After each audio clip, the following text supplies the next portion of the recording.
નમસ્કાર, સાબર અવાજ ન્યૂઝમાં આપનું સ્વાગત છે। ખેડબ્રહ્મા તાલુકાના દામાવાસ ગામે સ્વચ્છતા અભિયાન અને વૃક્ષારોપણ કાર્યક્રમ યોજાયો।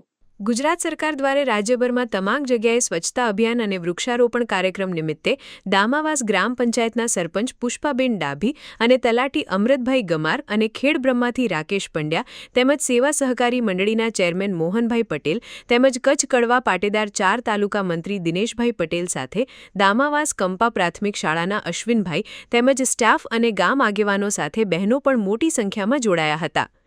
રિપોર્ટર જીતેન્દ્ર જોશી, ખેડબ્રહ્મા।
આવા ન્યૂઝ જોવા માટે સાબર આવાઝ યુટ્યુબ ચેનલને સબસ્ક્રાઇબ કરો અને લાઇક કરો, જેથી હવે પછીના દરેક સમાચાર સબસ્ક્રાઇબ કરેલા હશે તેઓને નવા સમાચારની માહિતી મળી જશે।